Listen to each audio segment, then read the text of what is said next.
Salió de Matarrica, después estuvo en el Félix Olivares. Posteriormente se vinculó a la radio en Chiriquí. La radio en Chiriquí era y es muy fuerte, es más, es el medio de comunicación más importante, a pesar de que ha habido periódicos como Ecos del Valle, como La Razón, periódicos diarios en otras épocas. La radio es el medio principal y no solo en la comunicación con el público, sino también en la formación de periodistas, locutores, publicistas y otros comunicadores. Bueno, él se formó en la radio chiricana, una radio que ya no existe, se llama La Voz del Barú. Allí hizo sus primeros pasos. Muchísimas gracias, Magdiel. Muy contento de poder compartir contigo y con tu audiencia en este relax. Y me gustaría hablar de dos personas muy interesantes que aportaron mucho a Panamá y que han fallecido en los últimos días. Primero quiero referirme a Fabián Cubilla Gaitán.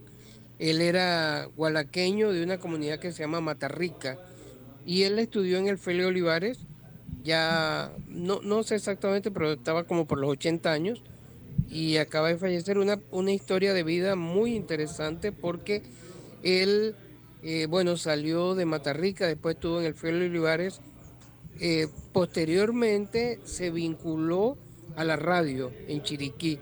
La radio en Chiriquí era y es muy fuerte, es más, es el medio de comunicación más importante, a pesar de que ha habido periódicos como Ecos del Valle, como La Razón, periódicos diarios en otras épocas. La radio es el medio principal y no solo en la comunicación con el público, sino también en la formación de periodistas, locutores, publicistas y otros comunicadores. Bueno, él se formó en la radio chiricana, una radio que ya no existe, se llama La Voz del Barú. Allí hizo sus primeros pasos. Posteriormente se vinculó a Radio Chiriquí. Él tenía su propio programa de radio. Y interesante cuando ya se crea el Centro Regional Universitario de Chiriquí de la Universidad de Panamá, que originalmente era una extensión, pero más dedicada a cursos para maestros. Él, cuando ya se crea el Centro Regional, él hizo los estudios de periodismo y, bueno, hizo sus maestrías, todo, y finalmente llegó a ser un profesor muy importante ya, no a la edad que los otros ingresan. Ya él era un periodista eh, curtido en el oficio y después estudió. O sea, primero fue empírico, en gran medida pues con el esfuerzo, el impulso de la radio, con sus programas de radio, y por otro lado entra pues a ejercer como profesor universitario y llegó a ser decano de la Facultad de Comunicación de la UNACHE y ayudó pues en la formación de muchas personas. Fabián Cubilla, él también fue presidente de la Asociación de Periodistas de Chiriquí, fue corresponsal durante mucho tiempo del periódico Crítica, era el corresponsal durante muchos años, o sea, ejercía tanto en la radio en David y además servía pues al resto del país a través del periódico Crítica y bueno, finalmente pues tuvo esa faceta como profesor donde las nuevas generaciones lo recuerdan más como profesor, pero era pues un periodista empírico con mucha garra, una persona muy bondadosa, muy noble, una persona que la radio allí, bueno, él fue también aliado, en gran medida, aliado profesional de Ramón Guerra, que fue un gran periodista también de Chiriquí, y fue, pues, como dije anteriormente, fue presidente de la Asociación de Periodistas de Chiriquí. Él escribió, ahora estoy tratando de recordar el nombre él escribió algunos libros y uno de ellos, no recuerdo exactamente el nombre, pero es su memoria a partir de sus vivencias periodísticas. Lo debe haber escrito hace unos 10 años. de su recorrido personal y periodístico, y es una autobiografía muy, muy interesante. Ese fue Fabián Cubilla, periodista de Chiriquí y profesor de periodismo de la Universidad Autónoma de Chiriquí. Claro, ahora, ¿qué nos deja como legado, Rafael, también este ilustre ciudadano, sobre todo, pues, gualaqueño, que como tú lo has mencionado? Sí, sí, bueno, él principalmente pues la formación de sus alumnos, creo que él con su experiencia profesional puso una valla importante en la Facultad de Comunicación, en la formación de muchos jóvenes periodistas que lo recuerdan pues como su maestro, una persona valiosa. Él se alió también con una persona que era empírica, totalmente, Dimas Lidio Pití, uno de los grandes escritores de Panamá, que era profesor extraordinario en la Facultad de Comunicación de la UNACHI. Y hicieron, pues, Dimas Lidio fue un gran asesor en esa época de Fabián Cubilla. El legado es, pues, puso la profesión, digamos, le dio un espaldarazo a la profesión con el aval académico y también ayudó, pues, en la formación de muchos jóvenes. Y de alguna manera, pues, también ayudó a levantar la imagen de la provincia de Chiriquí con estudios ya formales y universitarios de periodismo. Claro, ahora, Dimas Lidio, empírico por que no tenía quizás ese respaldo académico, pero no por eso no tenía esa capacidad, más bien fue muy prolífero y muy profesional en todo lo que hizo.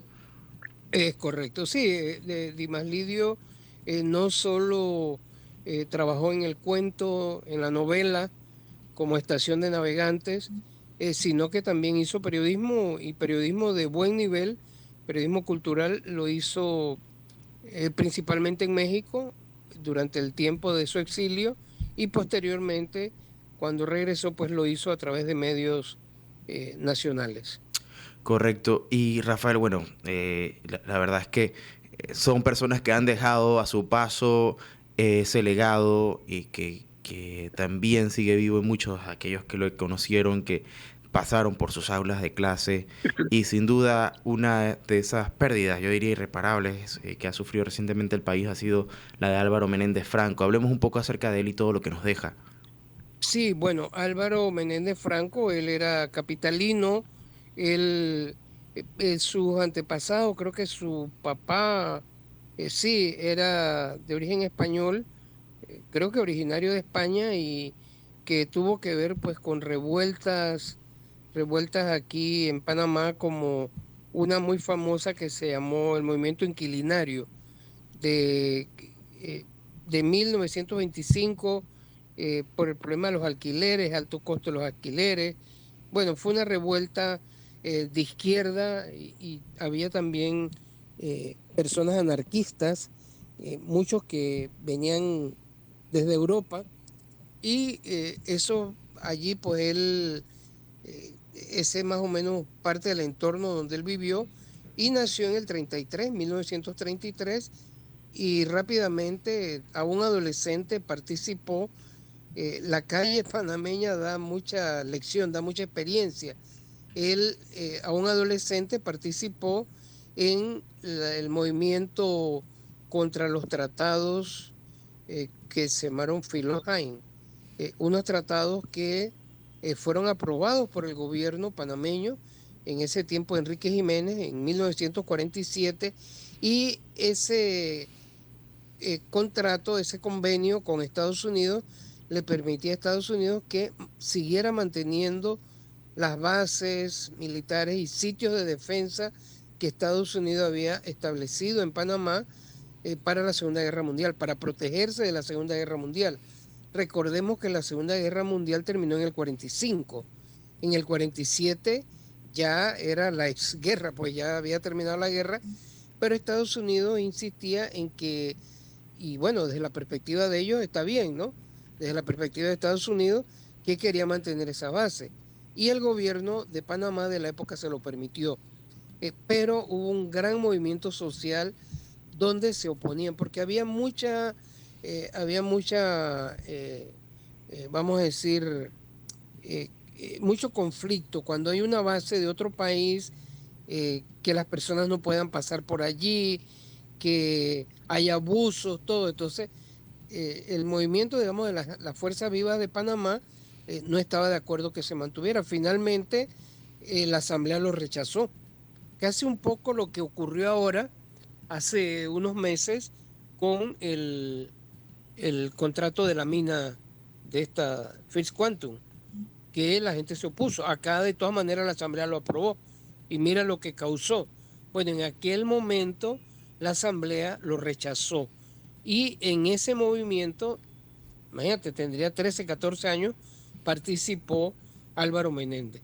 Y todas estas cosas pues, fueron marcando la vida de él. En 1959 ya era mayor de edad, participó en un movimiento, eh, digamos, un poco raro, porque fue inspirado por la llegada al poder de Fidel Castro en Cuba y fue una, digamos, una ocupación de un cerro que queda en Santa Fe de Veragua, se llama Cerro Tute, Ujú. y participaron, yo no sé si 10 o 20 jóvenes, etcétera, enfrentándose a la Guardia, un poco emulando lo que había ocurrido en Cuba.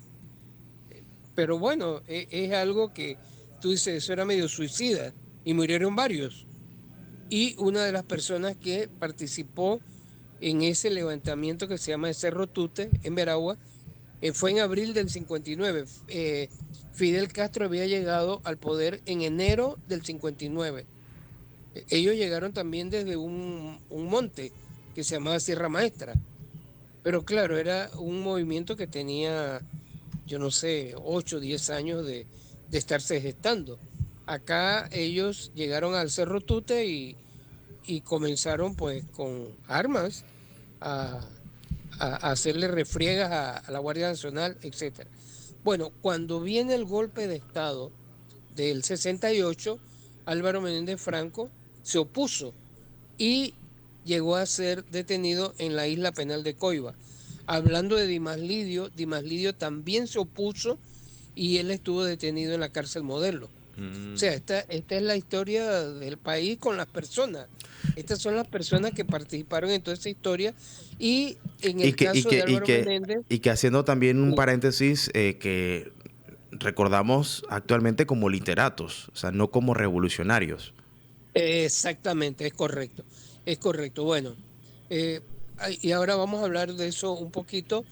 Álvaro Menéndez, él posteriormente se unió a Torrijos, el mismo que lo había mandado a Coiba, se unió a la causa por la descolonización de Panamá y tuvo, digamos, la suerte de vivir tanto tiempo que él pudo ver un Panamá diferente por el que le tocó luchar, que era con cercas, donde los panameños no podían entrar, había una colonia, nosotros Ujú. tenemos una colonia, entonces él pudo ver ese país ya sin colonia y él siguió en la política, pero comenzó a meterle a la literatura, él ganó premio en poesía, también en relatos, principalmente poesía, relatos, y también era un gran orador, una persona que sabía pues manejar muy bien la palabra hablada y, de una época para acá, en las últimas décadas, se dedicó de lleno a la historia, a estudiar la historia. Era una de las personas que, uno de los divulgadores mayores de Panamá de su historia. Yo tuve la oportunidad de estar con él en un curso que dimos a periodistas Ujú. y él habló de desde el ascenso de Arnulfo Arias en 1940 hasta 1900, hasta, bueno, hasta la entrega del canal, la transferencia del canal, o sea, estamos hablando de 60 años, con todo lujo de detalle.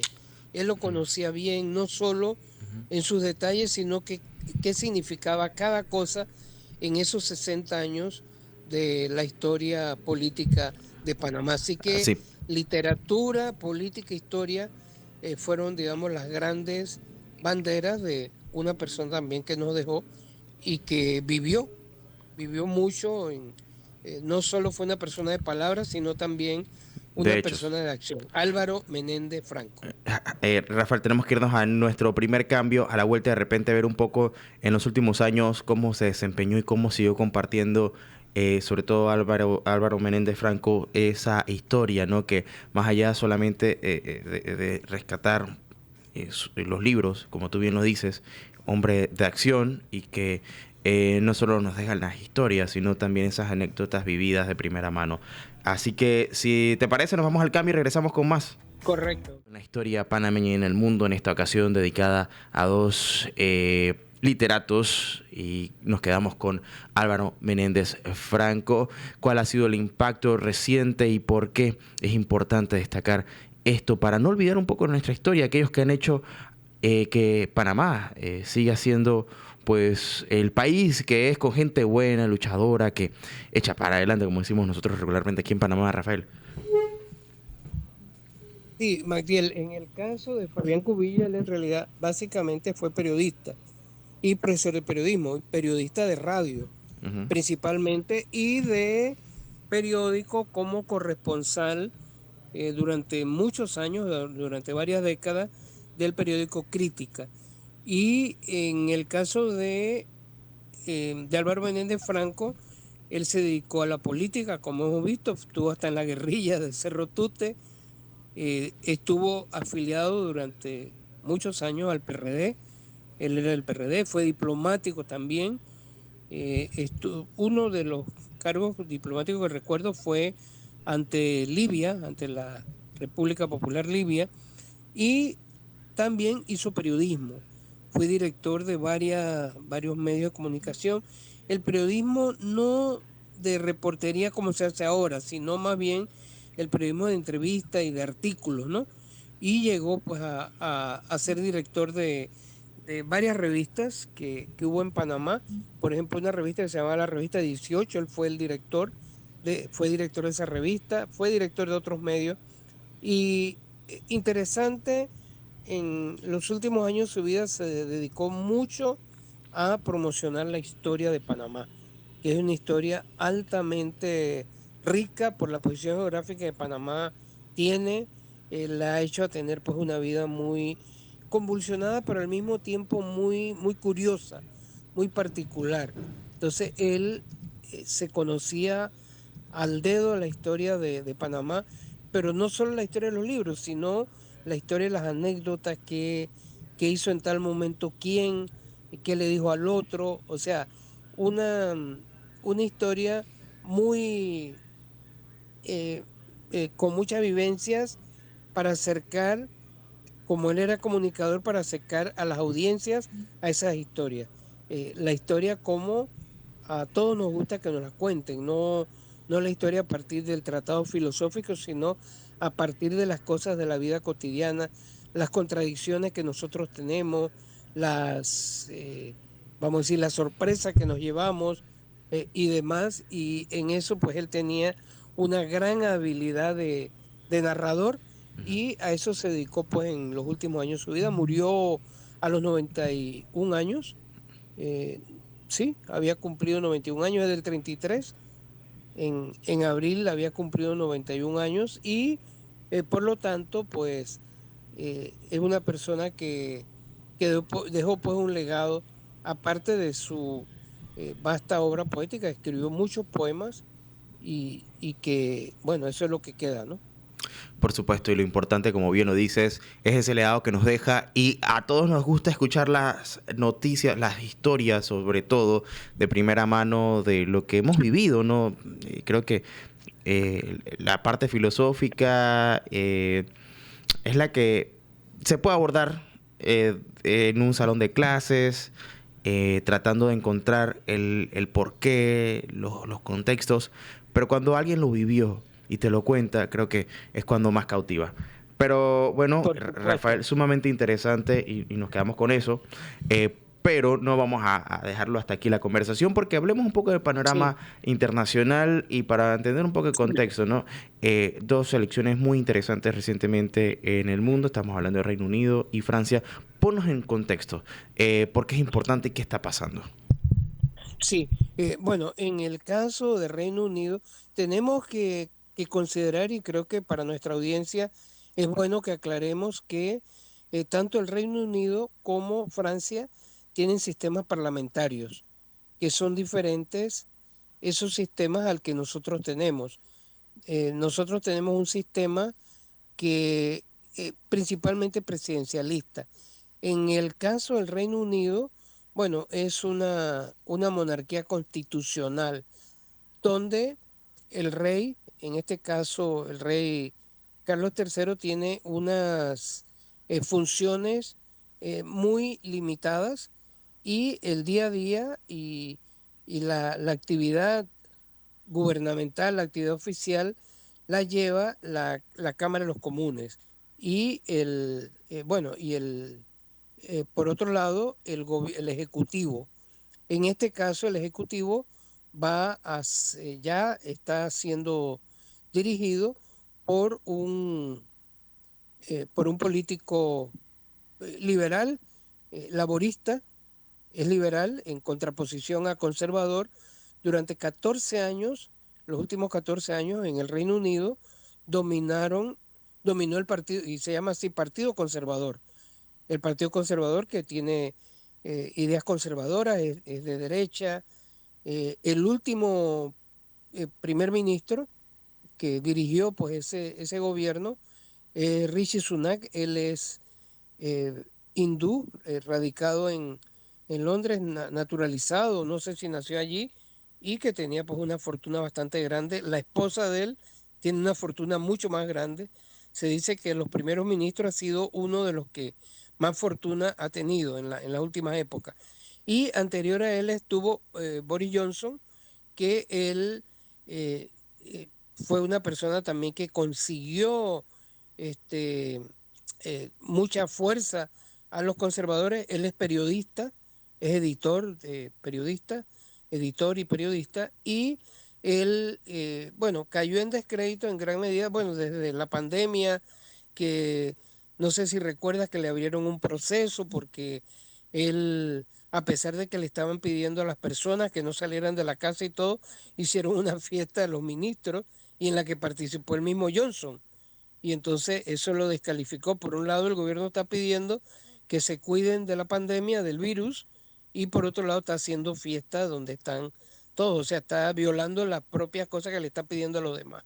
Entonces eso lo descalificó mucho y cayó, y finalmente eh, se, se encargó Rishi Sunak y no consiguió, bueno, hubo otros casos, no consiguió, digamos, levantar vapor mucho en varios problemas.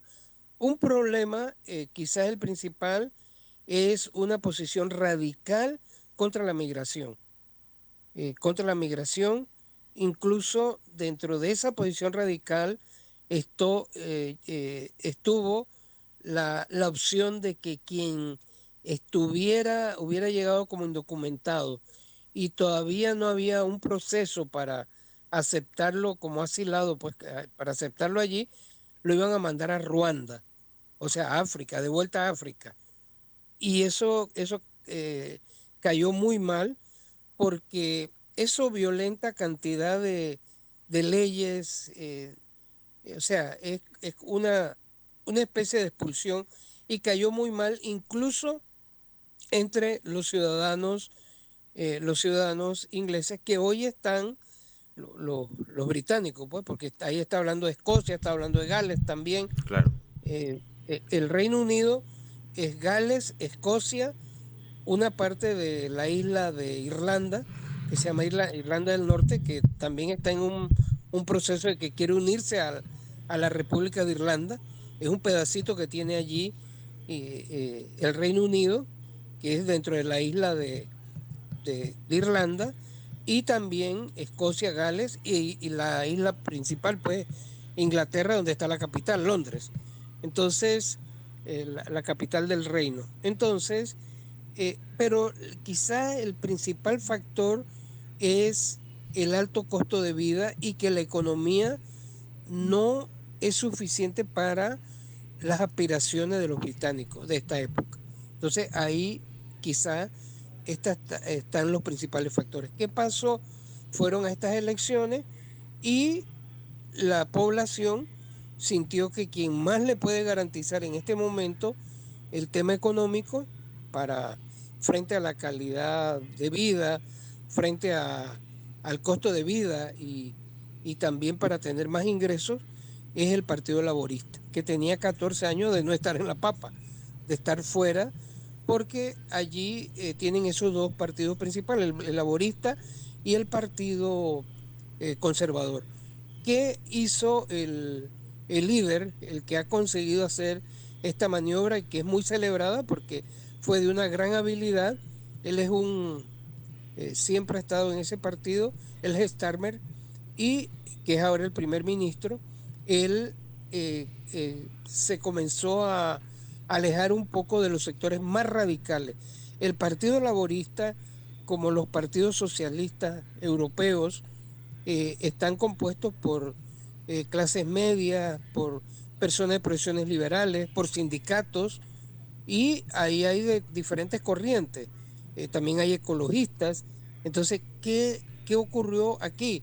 Él comenzó a desligarse de los sectores, vamos a decir, más radicales, digamos, de la izquierda más radical dentro del partido. No lo puede echar porque son parte del partido, pero él se puso más al centro. Entonces, lo que tenemos hoy en el gobierno del Reino Unido, que ya está pues posicionado, es un partido de centro izquierda, que llama mucho la atención porque, por ejemplo, en Europa hicieron elecciones hace poco para el Parlamento Europeo, que son elecciones en buena lid.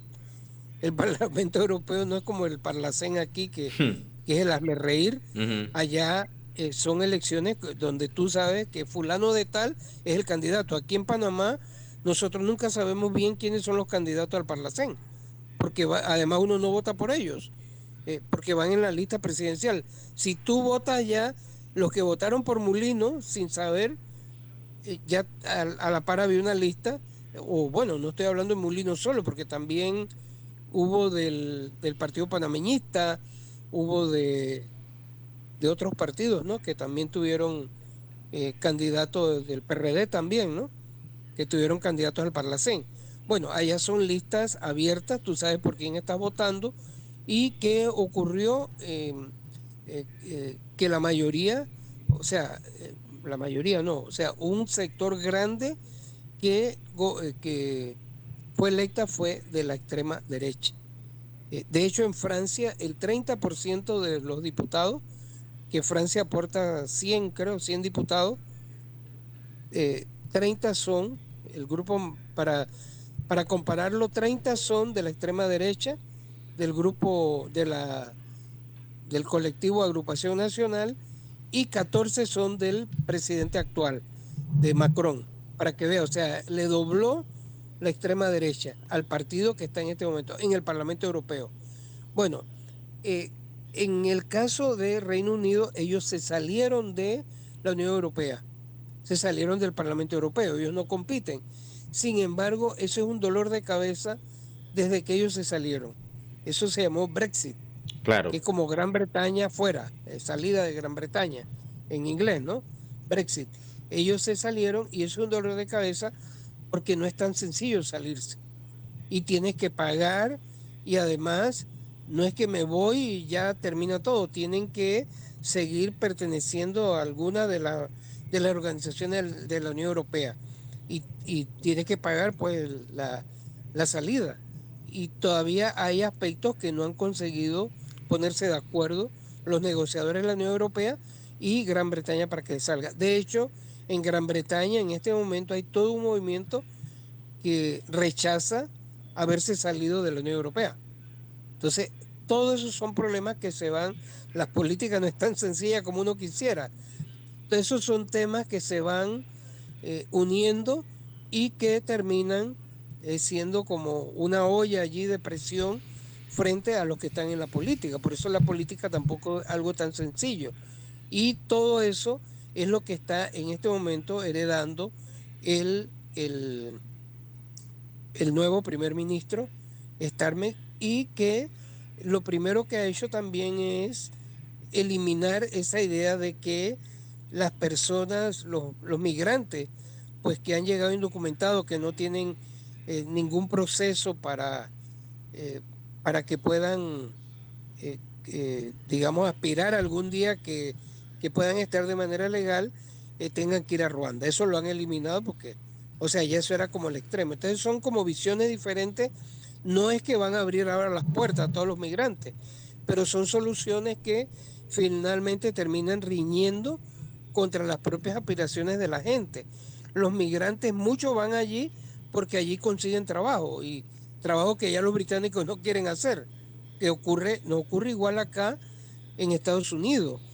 Muchos norteamericanos ya no quieren hacer determinados trabajos, además es muy costoso allá, entonces prefieren que lo haga un venezolano, lo haga un ecuatoriano. Entonces la cosa no es blanco negro, y eso, esa es la herencia, pues, el tema migratorio, el tema del costo de vida, el tema de mejores ingresos para la persona, más chen Claro. allá en Gran Bretaña, todos esos aspectos son los que han hecho, pues, que haya esta, ¿cómo se dice? Virar la mesa. Tenían 14 años los conservadores y ahora llegan los laboristas de nuevo a gobernar. Bueno, ¿y qué está pasando en Francia? En Francia gana la izquierda. Bueno, en Francia ganó, medio ganó, porque Ujú. es un triunfo, no es mayoritario el triunfo. Además, mira, esta es una olla de grillos, lo que hay allí. Esto se llama el Popular, Nuevo Frente Popular, frente al avance y que ya era probado de la extrema derecha que lidera la señora Marine Le Pen, que ya 3 veces ha competido para ser presidenta de Francia. Las 3 veces ha perdido y ella va por la cuarta. Interesante, ¿no? O sea, Ujú. no se rinde y cada vez tiene mayor apoyo.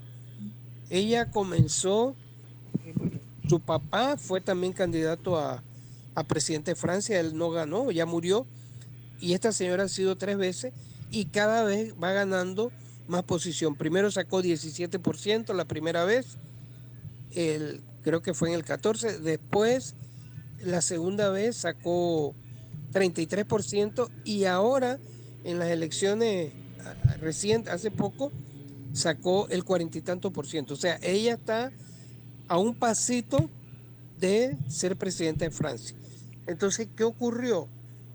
Frente justamente que acabo de mencionarlo, en Francia las elecciones para el Parlamento Europeo fue el partido mayoritario.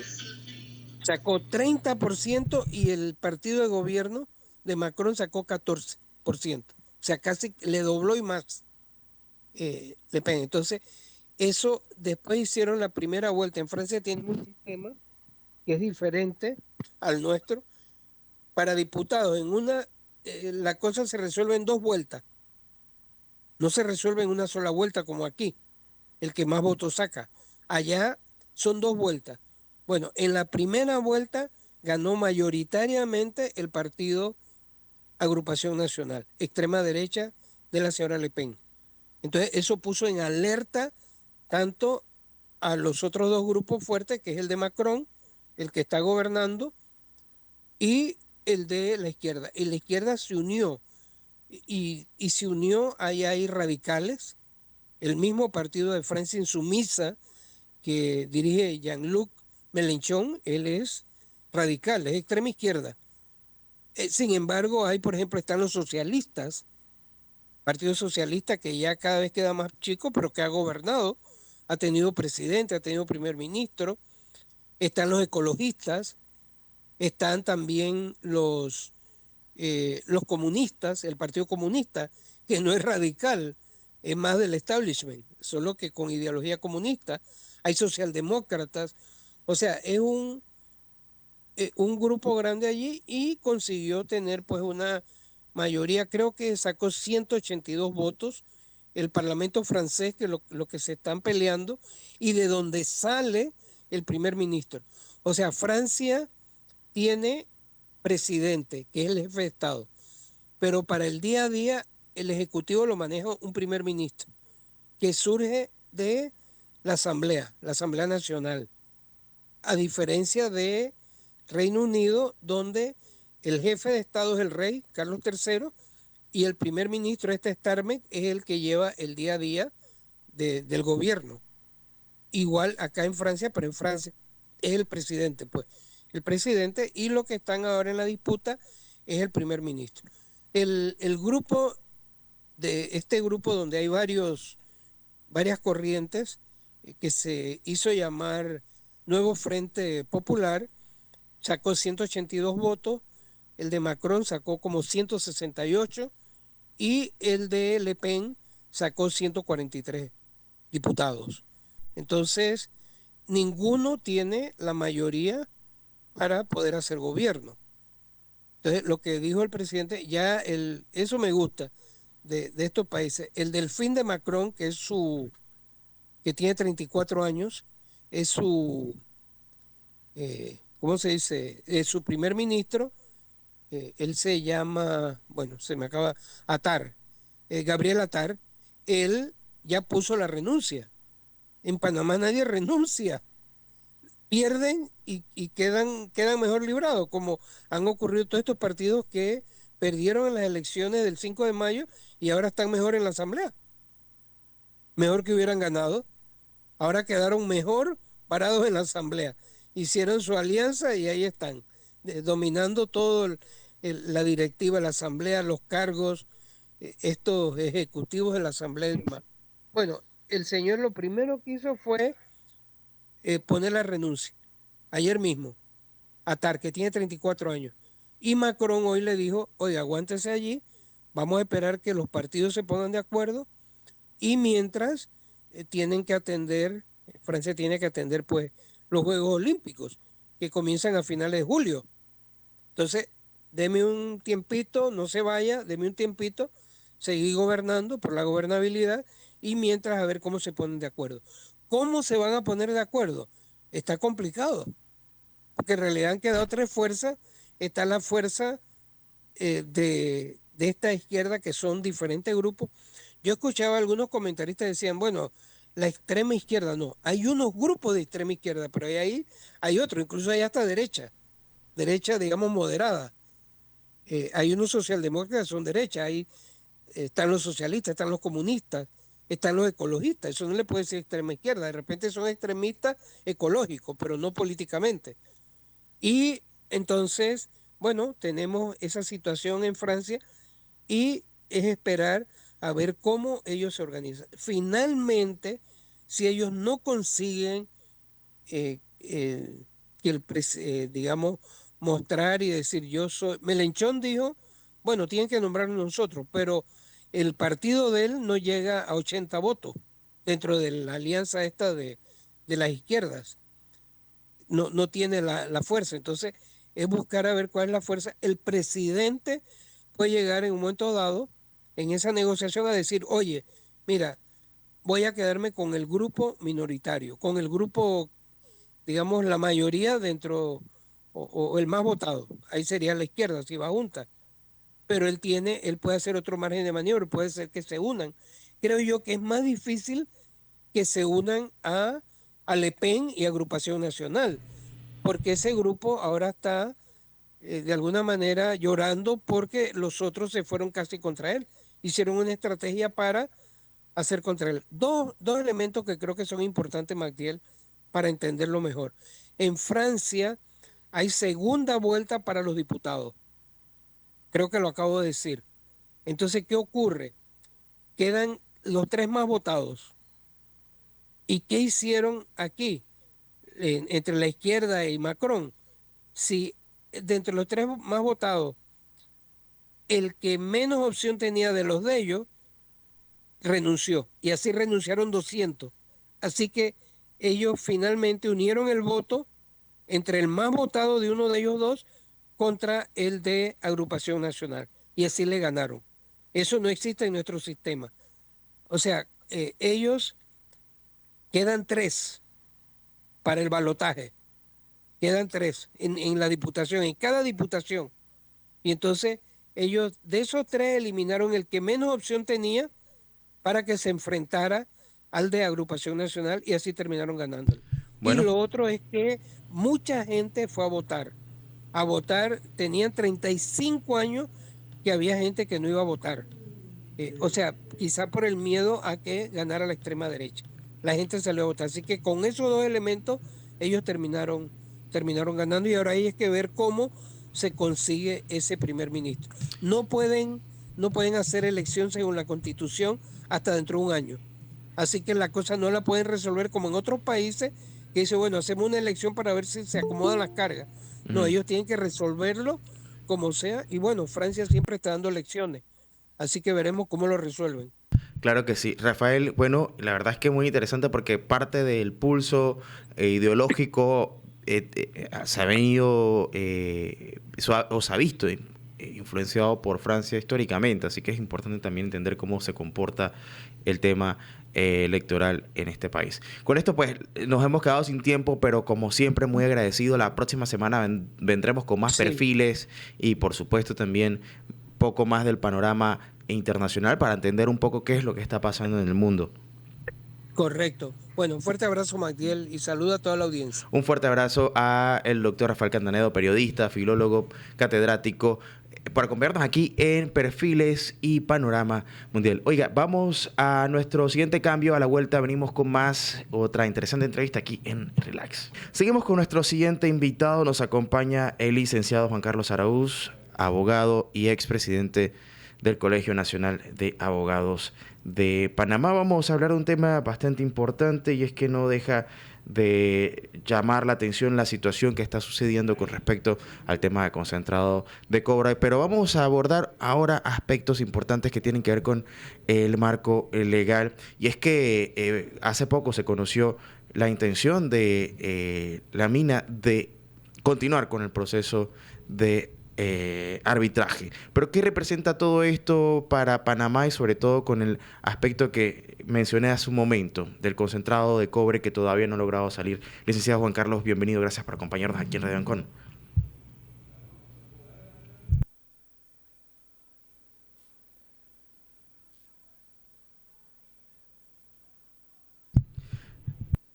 Sí, muchísimas gracias. Denme un momentito porque acá el audio.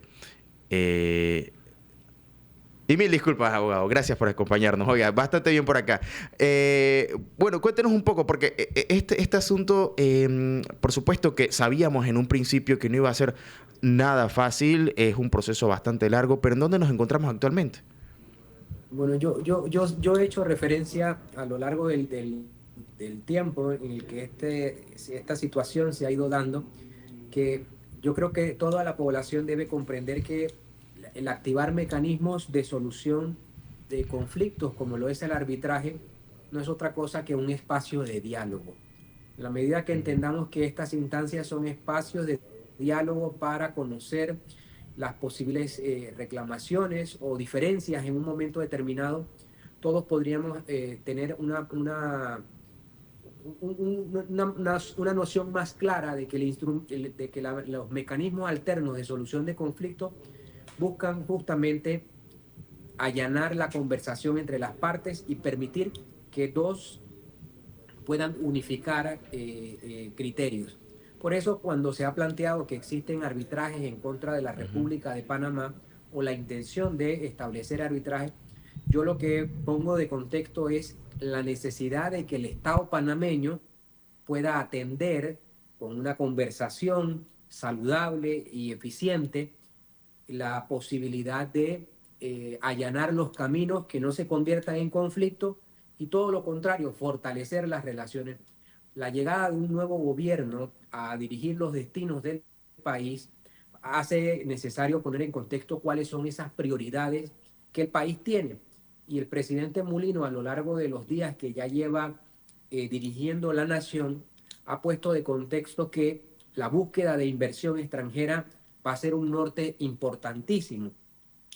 Por eso, cuando se busca promover al país en espacios y plataformas internacionales, de una manera directa se tiene que revisar qué hay en casa, es decir, qué tenemos nosotros en este momento que pudiese ser contaminante para esos esfuerzos, en la medida que en una comunidad internacional las inversiones extranjeras se mantienen unidas, ligadas a justamente estándares internacionales, y cada vez que un inversionista desea hacer de un país la plataforma de su inversión, obviamente va a obtener información que le resulte en un momento determinado ruidosa, preocupante, en otros momentos puede ser disuasoria, inclusive la intención de invertir. Y eso trae consigo entonces planteamientos como, por ejemplo, la pérdida del grado de inversión del país, las causas de esa pérdida de inversión y también el análisis puntual de inversiones concretas como la de Cobre Panamá, que es a grandes rasgos la mayor inversión de capital privado realizada en la historia de la República de Panamá. Es decir, sostener esa diferencia, ese distanciamiento con la empresa y la explotación minera hace consigo que los esfuerzos que el presidente vaya a adelantar lleguen a un techo. Y el techo es el diagrama o la radiografía de qué ha ocurrido con el historial de inversiones en nuestro país. Por eso, esta posibilidad de escuchar que existen intenciones de arbitraje y que pueden ir evolucionando en las distintas etapas de los instrumentos y reglas que amparan estos mecanismos, yo creería que simultáneamente a esa búsqueda está el allanar y disipar los conflictos. Por eso el Estado panameño tiene una oportunidad muy importante a través de la energía y el ímpetu que imprime el nuevo gobierno, poner nuevas condiciones, allanar la conversación para lo que podría ser un nuevo contrato de explotación, de establecer las condiciones que sean ganar para la República de Panamá, pero no creo que es positivo mantener en ausencia de conversación que esa inversión se siga deteriorando simplemente allí a la intemperie y sin el funcionamiento para el cual está destinado. Y eso implica una conversación de las fases previas, es decir, hay que conversar sobre lo que dijo la Corte Suprema de Justicia, hay que conversar sobre condiciones puntuales de lo que sería una nueva relación, pero también hay que conversar, por ejemplo, de temas relevantes como el concentrado de cobre, que es una conversación muy sencilla porque el Código de Recursos Minerales estableció claramente que ese concentrado le pertenece a quien lo extrajo y eso estaba amparado bajo el contrato de concesión que se mantuvo vigente. Es decir, el Estado panameño no tiene cómo deshacer ese compromiso y negarse a conversar y dilatar más esto, lo que provoca obviamente es que ese espacio de diálogo posible en las soluciones de arbitraje llegue con un ambiente innecesario. Es decir, yo no veo necesidad de colocarnos en un tema de controversia o de aspavientos, cuando la voluntad inequívoca del Estado panameño a lo largo de los distintos gobiernos ha sido expresar que el desarrollo de esa inversión había sido consentida y había sido consentida con la visión de que era algo positivo para el país. Obvio, lo que sucedió y todos los acontecimientos que dieron como resultado final la inconstitucionalidad trae otros temas, pero sin embargo la intención del Estado panameño nunca ha estado en duda de cuál fue. Y eso entonces es lo que a mí me hace poner de contexto lo siguiente. El nuevo gobierno tiene la necesidad de medir los riesgos, de justamente no hablar, no conversar, no dialogar y no alcanzar entendimientos, en la medida que el país también necesita esa conversación por el estado actual de las finanzas. Es decir, yo veo que es una conversación de ganar, en la medida que el Estado panameño necesita encontrar fuentes de financiación del presupuesto general del Estado y la empresa obviamente necesita que se le dé respuesta a su inversión.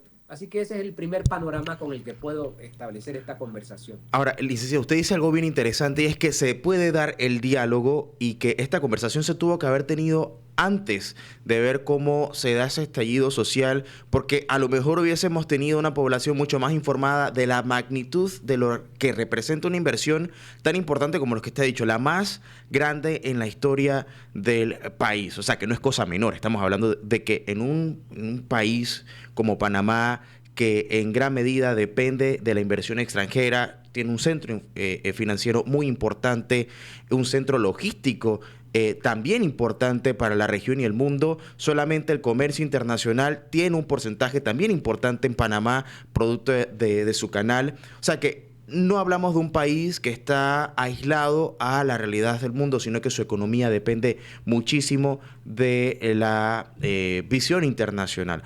Ahora, dándose el espacio actual para poder conversar, creo que también hay que tener los pies sobre la tierra y entender que ya no estamos en la situación que se tuvo a lo mejor hace un año, en donde se podía evaluar sin tener que llegar a estas instancias, sin un fallo de la Corte Suprema de Justicia y una ley de moratoria minera.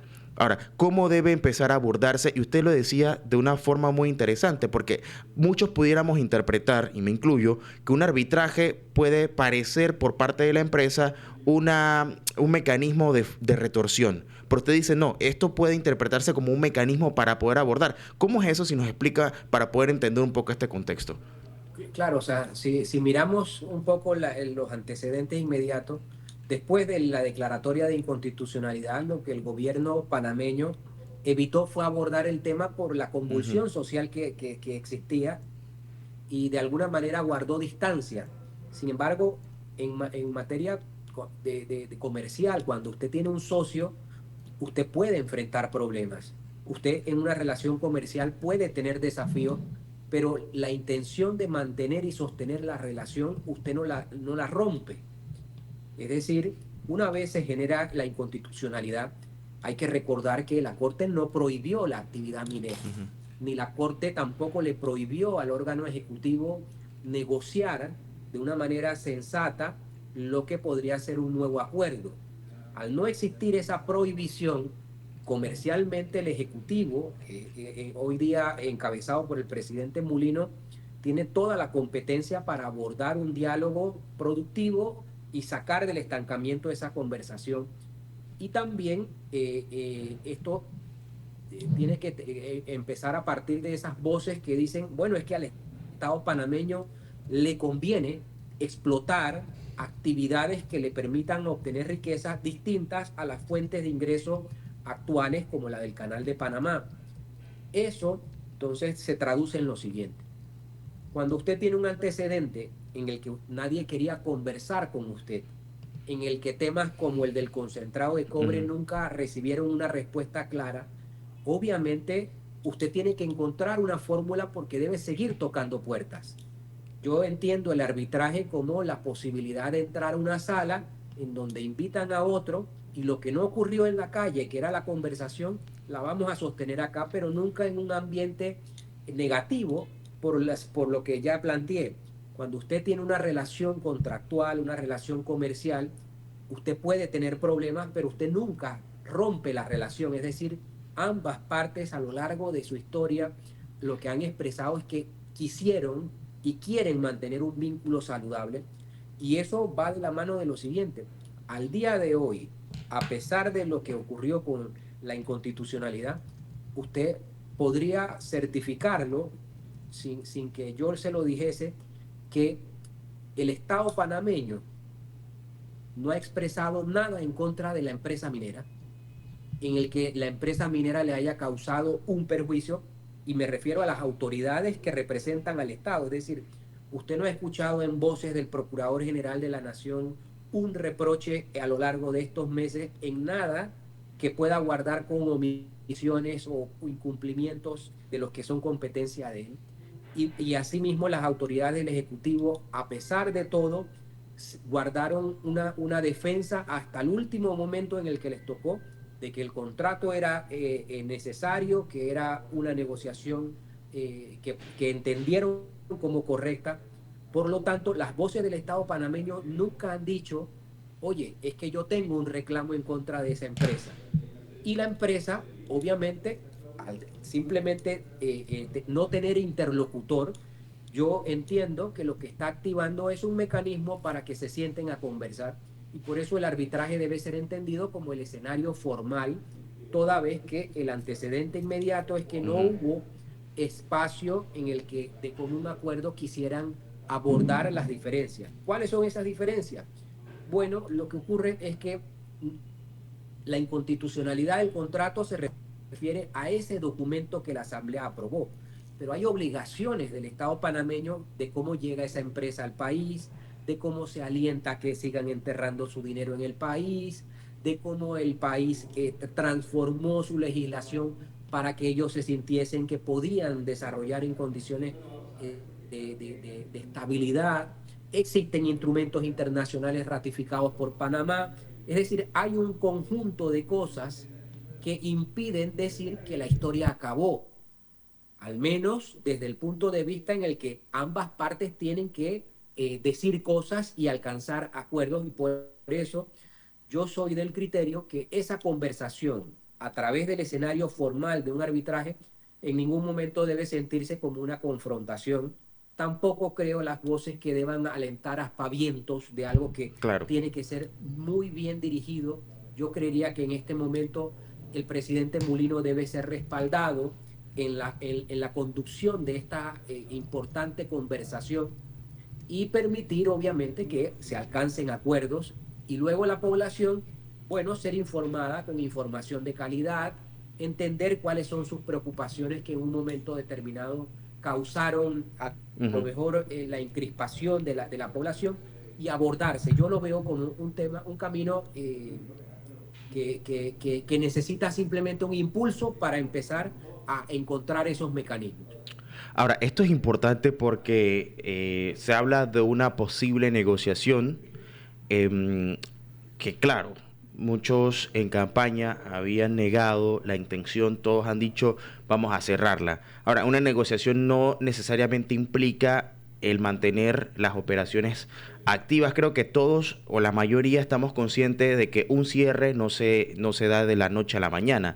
Aquí la negociación debe girar en función de cómo se debe cerrar y cómo se logra ese ganar-ganar para que todo llegue, digamos, a un buen término y que no haya pérdida ni para el Estado, y obviamente la empresa con toda la inversión que hizo jamás va a querer perder, y mucho menos el Estado debería buscar manchar su reputación, sobre todo si se ha planteado la idea de tener un gobierno abierto a la empresa privada. Usted hablaba de Mulino. Mulino dijo, vamos a hacer una auditoría ambiental. Con estos resultados se espera poder tener certeza de si hay o no daño y cómo está afectado.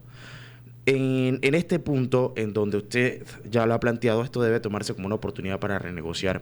¿Cómo debe ser la actitud actual del gobierno con respecto a el anuncio de la entrada en vigor del arbitraje y, por otro lado, la intención del gobierno de tener una auditoría externa e independiente de la situación, o sea, algo que debe abordarse de inmediato? Y por otro lado también están los grupos de trabajadores que han dicho que necesitan que haya una respuesta a todo esto, porque actualmente hay un limbo y esto se mantiene en un limbo.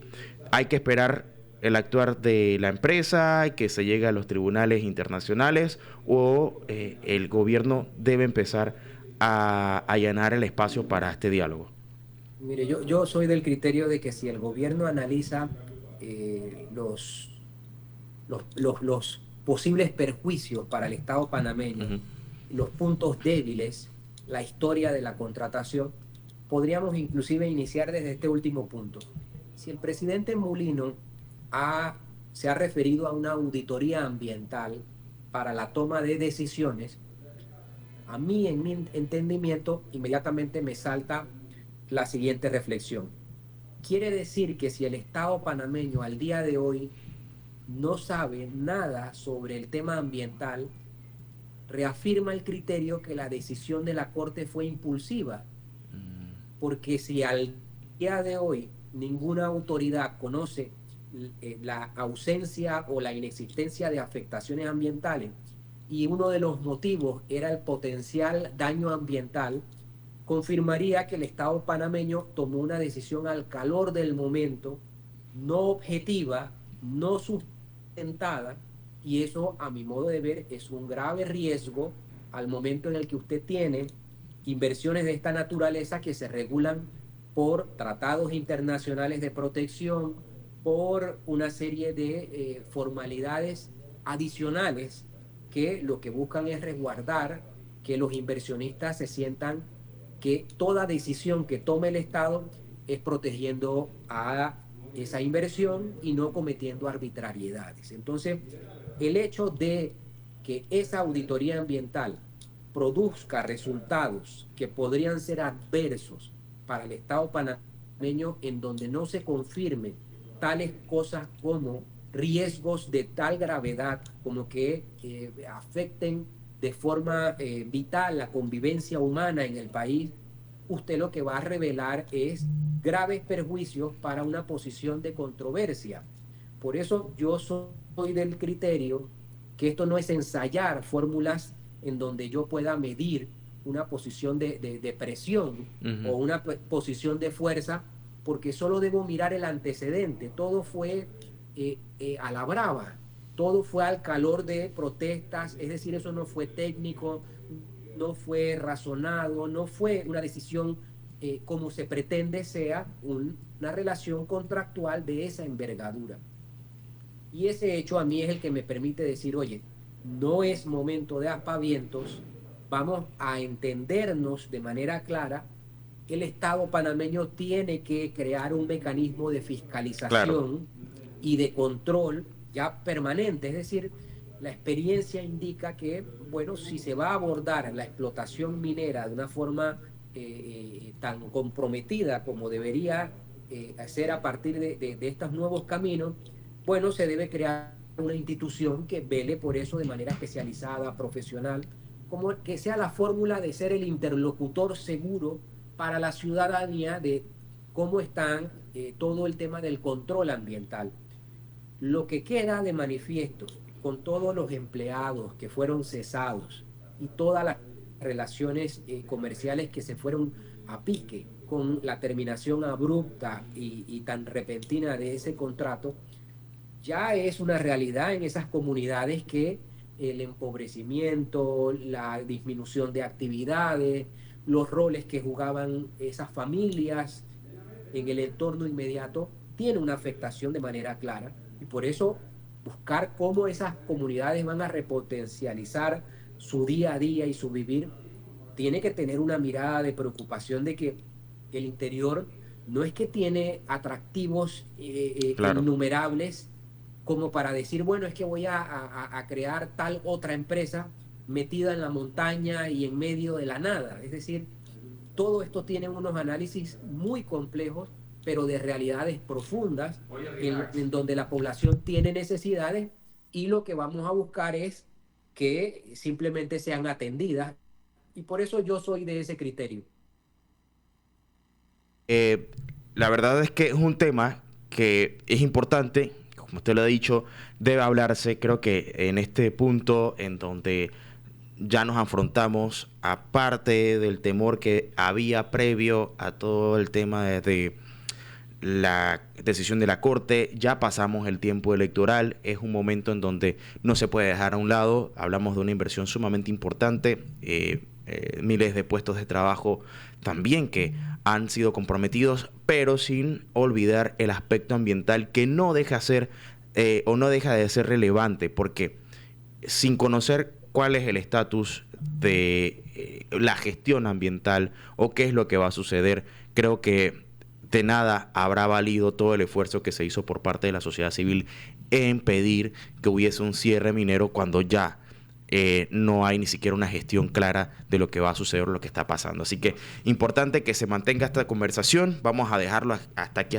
de momento, licenciado Araúz. Y por supuesto, invitadísimo, porque vamos a estar muy de cerca siguiendo todo este tema. ¿Y qué va a pasar ahora? Usted lo dice, es una oportunidad para el diálogo, y ojalá que así sea y que podamos encontrar una solución en donde aquí no hay que pensar en quién pierde o quién gana. Aquí hay que pensar cómo ganamos todos, para que de esta manera pues saquemos provecho y no sigamos haciéndonos daño a una economía que en los últimos 10 años ha sufrido bastante. De ser una de las principales economías en temas de crecimiento e inversión extranjera, hemos pasado a quedar incluso al borde de perder el grado de inversión, que ojalá no lo hagamos. Así que muchísimas gracias, licenciado Juan Carlos Araúz, y ojalá podamos conversar de esto más adelante. Muchísimas gracias por la oportunidad y un saludo a todos. Claro que sí, son las 4:30 de la tarde. Gracias por acompañarnos. Vamos a nuestro último cambio comercial. A la vuelta venimos con algo y seguimos, como siempre, siendo esta ventana para anunciar todos esos eventos que tienen que ver con el arte, la poesía, la música. ¿Y qué tal si combinamos ambas cosas, y poesía y música? Eso es un evento que próximamente se va a estar desarrollando aquí en Panamá. Tenemos a Priscila Gómez desde David de Chiriquí. Oye, Priscila, buenas tardes. ¿Cómo te encuentras? Más temprano tembló. ¿Cómo estuvo eso? Hola, Magdiel, ¿cómo estás? Bueno, sí, muchas gracias a ti y a toda la audiencia de Radio Ancon por el espacio. Sí, bastante fuerte. Bueno, acá en Chiriquí estamos acostumbrados a esos movimientos, pero de todas maneras todo lo que viene después, toda la logística, la suspensión de las clases, la revisión de los edificios, todas estas cosas pues trastocan un poco el día. Bueno, gracias a Dios, a lo que he visto no ha pasado a mayores. Varios supermercados afectados con la mercancía por el piso, algunos vidrios rotos, cosas así, pero no hemos visto pues hasta el momento mayores afectaciones, gracias a Dios. Bueno, afortunadamente, luego de lo que vimos y las imágenes, los videos, de todo eso, bueno, se sintió bastante fuerte para una provincia que está, bueno, no, suena un poco extraño, ¿no? Pero acostumbrada a los temblores. Hay que decirlo, ¿no? Sí. A pesar de que estamos acostumbrados, yo creo que tenemos al año varios, pero por lo menos uno fuerte en los últimos años y bueno, ya nos tocaba. Estaba escuchando las estadísticas que muchos se van para el mes de julio. Así que pues creo que tiene algo que ver con las placas tectónicas que se están acomodando. Sí es cierto que estaba haciendo mucha calor, todavía hoy ha hecho muchísima calor.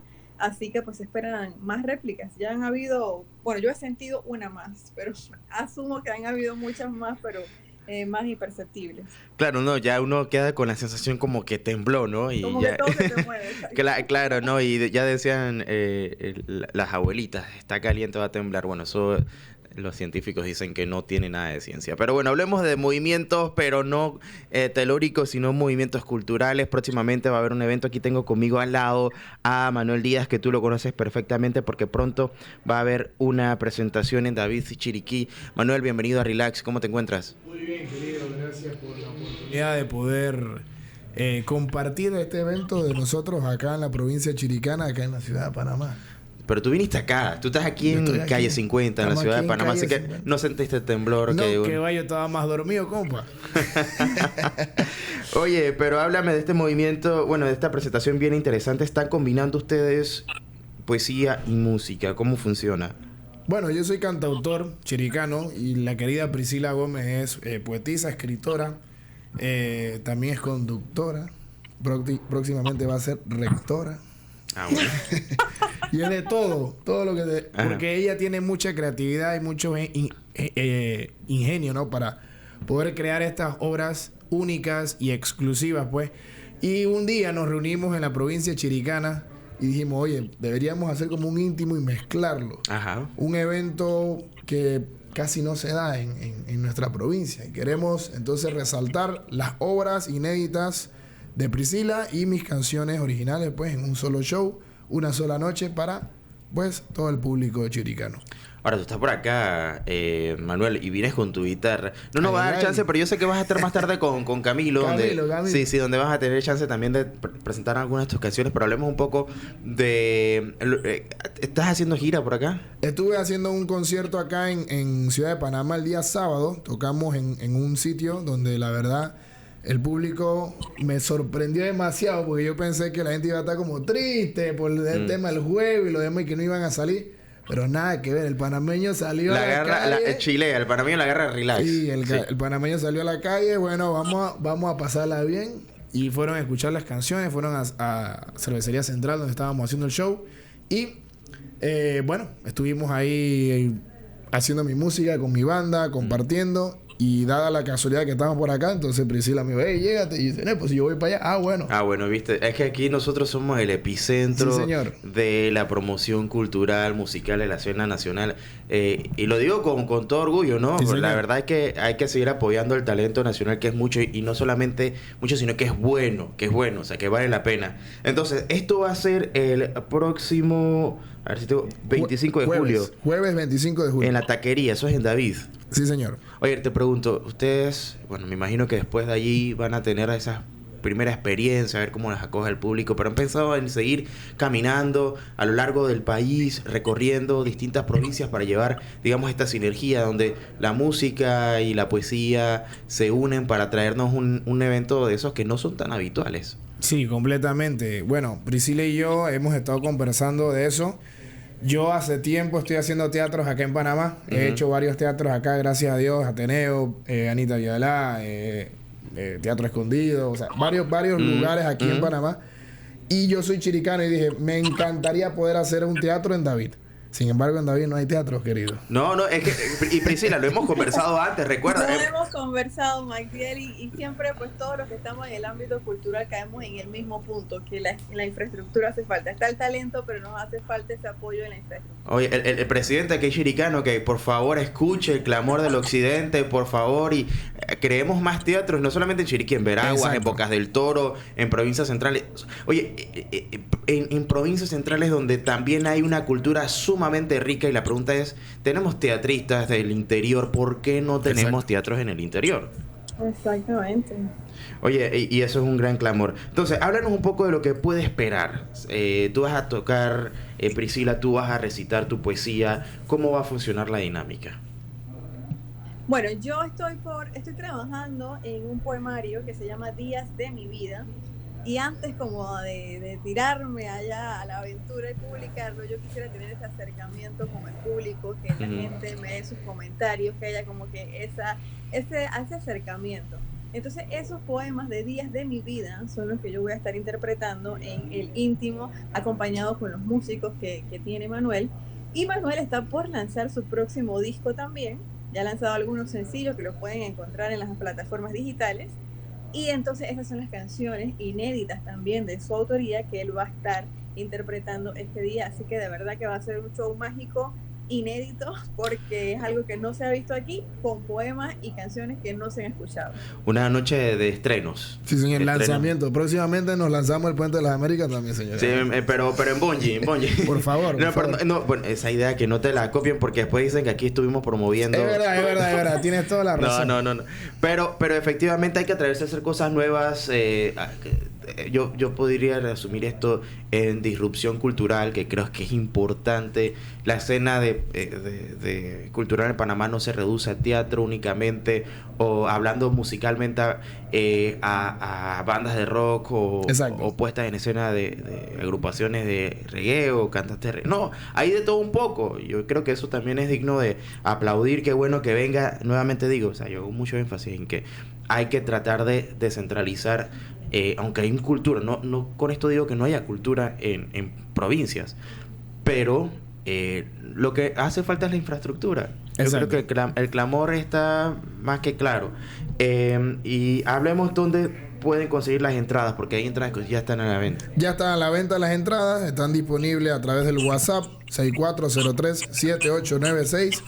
Repito, el WhatsApp 6403-7896 para conseguir sus entradas, y van a estar por el interior del país en esas fechas, 25 de julio, o ese fin de semana del 25 de julio, que es jueves 25, y usted va para Chiriquí, usted está en el interior y dice, oye, yo quiero hacer algo, yo quiero salir a algún lugar alternativo, conocer algo, comer algo diferente. Bueno, este es el show para usted.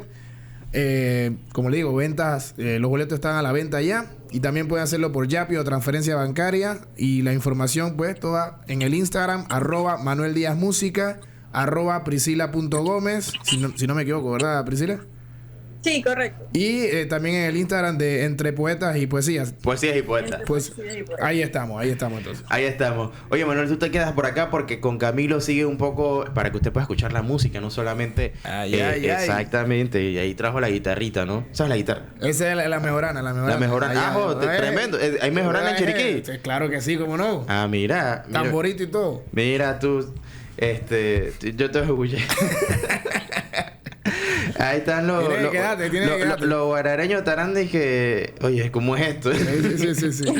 Oye, pero bueno, un saludo a toda la gente allá en Los Santos, en Herrera, en Veraguas, que nos escuchan en este momento. También tienen que pasarse por acá. Bueno, en estos días tuvimos acá a Calito de Sea, que me parece que es de allá de esos lados de Los Santos. Pero bueno, importante siempre resaltar esta participación y todo lo que hace el gestor cultural en Panamá y felicitarlos. Gracias, porque al final todos nosotros disfrutamos de su arte y es importante que haya también esa promoción. Así que tenemos que dejarlo hasta acá porque ya está José Bravo listo con sus invitados para 5 Mentes y lo que se viene, que buenísimos los temas, se lo aseguro. Y a las 6 acá se queda con nosotros Manuel Díaz para traernos su música y seguir hablando de este evento. A Priscila, que la tenemos cada viernes también, gracias por acompañarnos. Un saludo hasta Chiriquí, esperando que todas las cosas, bueno, afortunadamente no pasaron a mayores y que, bueno, que esté todo en calma, por lo menos hoy y el resto de la semana. Así que hasta pronto, Priscila, hasta pronto. Gracias, a todos los que nos escuchan. Nos dejamos hasta acá. Feliz tarde de mi parte, Magdiel Torres. Gracias a Claudio Quiroz que nos acompañó. Esto ha sido todo por hoy en Relax. Será hasta mañana de 3 a 5. Feliz tarde.